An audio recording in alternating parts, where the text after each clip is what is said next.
Hello, this is Newsfeed. A third communications blackout hit Gaza on Sunday, leaving 2 million civilians without crucial internet and phone services at a time when they need it the most. Israel has intensified its bombardment, saying it split the enclave into two parts, North Gaza and South Gaza. The death toll now exceeds 9,700. That's more than the number of people killed in the conflict in Ukraine.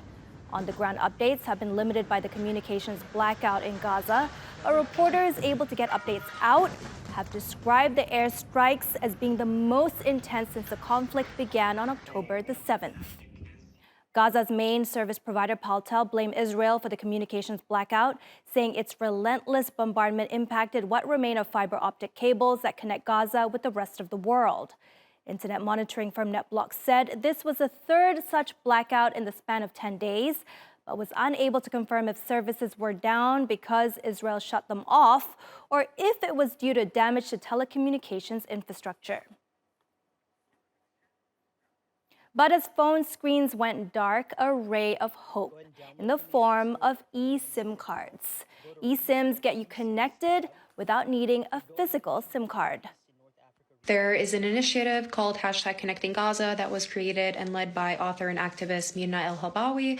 And essentially, all you need to do is purchase an eSIM card, take a screenshot of the activation code, and send an email to gazaesims@gmail.com, where they will be distributed further.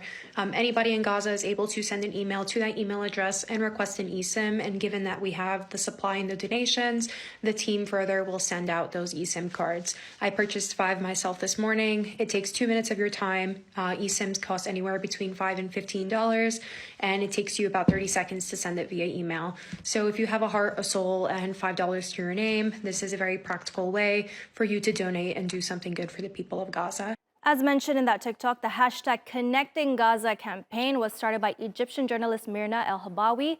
Her initiative has helped journalists in Gaza get their story to the outside world. Hey everyone, this is Bissam from Gaza. I'm still alive. Today is the day 30 of the war in Gaza, and this might be the last update that I can give to you. I'm not sure I will survive until tomorrow in these conditions. I will give you an update for the past 2 days and this night, the last night. What happened is that the Israeli army started targeting any way to survive. They are targeting any way to generate electricity. Israeli army bombed the major petroleum and water tanks in the Gaza city also, and the wheat stocks. After bombing the infrastructure and any way to obtain water or bread, after bombing any way to obtain electricity for the hospitals or for any place, they tonight dropped between 100 to 300 white phosphorus bombs over a Shata refugee camp. They dropped the gas to evacuate us, to lead us to go outside Gaza. By the way, this morning, after cutting off the internet, cutting off the connections and cutting everything, they dropped posts from the sky, paper posts, telling people that they have to evacuate. This is their last chance to go to the south. Hi, we lost all the connections. We don't have internet. People can't call the ambulance, and the bombing is all around us. No one in Gaza Strip now have a connection. Only the people who are in a higher place and having eSIMs that connected to the Israeli network or the Israeli signals. So this is the only way that people could connect to internet, and not all people have it. I'm using one from someone else. He connected me through a hotspot, and this is what is happening. The sky is like going red. The bombing non-stop. Much of those updates we're able to get from journalists in Gaza can be attributed to eSIMs and, of course, Mirna El-Habawi's campaign to get Gazans connected. Well, to tell us more about her initiative, Mirna joins us now from Cairo. Mirna, now more than ever with the communication blackout, eSIMs are crucial in Gaza. How many people have you helped to get connected? Until last night, we had get connected 6,000 people. 6,000 people. So Paltel was down on Sunday, but people with eSIMs have been able to get connected, get online today, despite the communication blackout.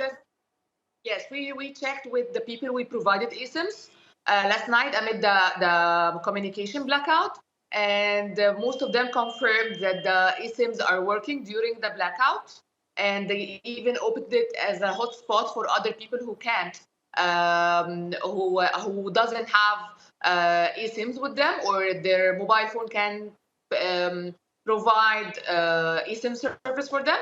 So they were using the eSIMs we provided as hotspots for other people. And some people found issues with their eSIMs last night during the blackout, but we fixed it today morning through the settings, because the process of activating an eSIM properly can be a little bit like a long and complicated process. So walk us through that process of getting people connected. It sounds like you have to help a lot of people online. Like even among my team today, we were talking, some people had never even heard of eSIMs. What are the issues that you're having in getting people up and connected? You can see how I look. I don't sleep. I barely sleep because I am always connecting people on my phone, and the team I'm working with, they are all fascinating members who are covering 24/7 to connect as many people as we can. The eSIM, the activation of eSIMs are just like you've said, it's new. It's a new concept. Even foreigners who donate eSIMs, some of them didn't even know that eSIMs exist. So we have to sometimes 80% of the time, actually, we have to assist each and every person we connect to the eSIM activation step by step. And yes, just like the video I posted last night on Twitter, that we assist people in every and each step until the activation is done. So how long does that take exactly? Is it 30 minutes? Is it an hour to get someone up and running in Gaza with internet? It depends on so many factors, but if I am assisting a person in Gaza to activate his eSIM, it doesn't take less than 15 minutes, and it can be up to hours, because sometimes the settings can be tricky. We have to check everything, the settings. We have to check the software updates. It's a complicated process, but we work on each and every case until it gets activated. And then from the other end, how complicated is it for the viewer at home, for example, all over the world, to help Gazans get connected through your initiative? I don't think it's not that hard. All you have to do is like to buy an eSIM and send the QR code to the official email of the initiative, gazaesims@gmail.com, and we have received more than 15,000 donated eSIMs. And Simly company has also partnered with us and donated thousands of Simly eSIMs for free as well. All right, thank you, Mirna, for coming on Newsfeed today and all your efforts to keep Gazans online.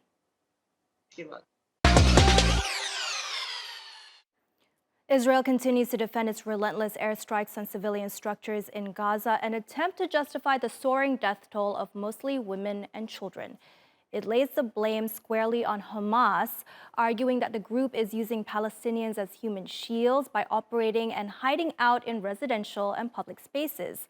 On Sunday, Israeli officials released a video alleging that Hamas had a tunnel under one of Gaza's hospitals. Since the fighting began, right-wingers have regularly peddled the human shield argument. But the narrative has been dismantled by many experts and the likes of U.S. journalist Anna Kasparian on the PBD podcast.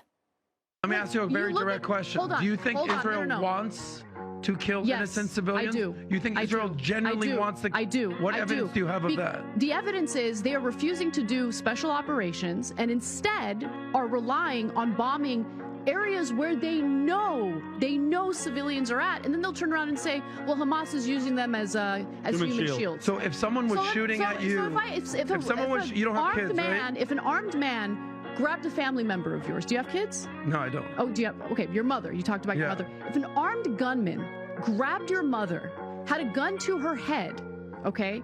And he is confronted by the authorities, by law enforcement. And law enforcement, they just decide, you know what? We're not going to negotiate. We're not going to do anything. We're just going to shoot the hell out of both of them. And then they come to you and say, well, your mother, sorry, was a human shield. Would you accept that argument? That's not the question, though. Would you accept that argument? You're making up a random story that what my mother is held captive. Hamas using Palestinians as human shields is not a justification to indiscriminately bomb the hell out of that region, knowing full well that the majority of people who are going to end up dying are not Hamas militants who are underground in the tunnels, okay? Okay, it's the innocent civilians who are going to lose their lives. A month into the onslaught, pressure is also piling up against Israel's right-wing Prime Minister Benjamin Netanyahu. Israelis protested on the streets of Jerusalem and outside Netanyahu's home in Tel Aviv over Israel's heavy-handedness in Gaza. They are calling for an immediate ceasefire that could ramp up negotiations for the release of hostages. Hamas has said it will release the hostages in exchange for Palestinian prisoners in Israeli jails. We're calling to stop the attacks on civilians in Gaza. We're calling for an agreement. We're calling for peace. We're calling to cease fire. Continuing the war will not bring security, not to the Israelis and not to the Palestinians. We came here today to protest, to call to cease fire, to stop the killing of people, to stop the war. War cannot bring security.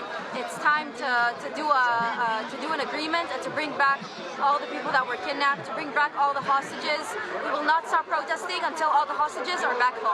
And protests against Israel continue around the world, with many Western nations cracking down on demonstrators. In the German city of Frankfurt, protesters have taken being arrested in stride.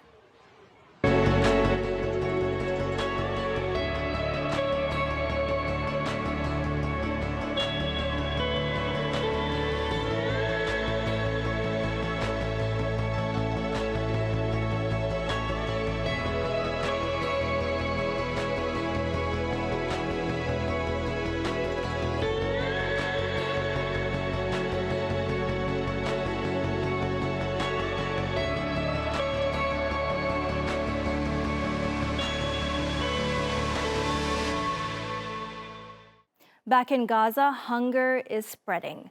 Last week, the charity Oxfam accused Israel of using starvation as a weapon on the 2 million people there. Thousands of volunteers and aid workers spread across the world continue to give whatever assistance they can to alleviate the suffering. We leave you with these images. It's too late to help the dead now, but we can help the living.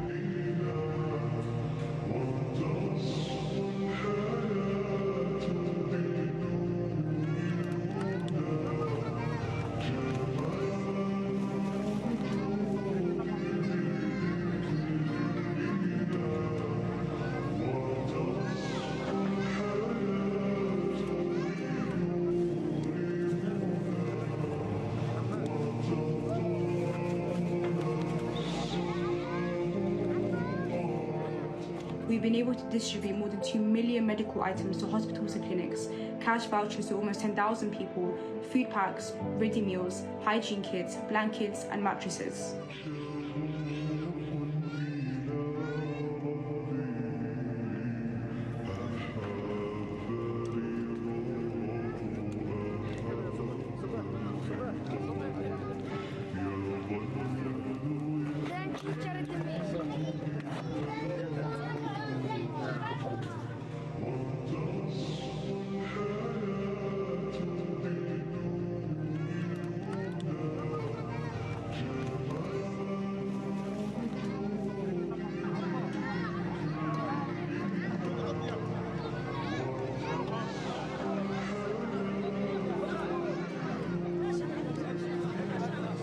The ultimate solution is one thing we can't provide: peace.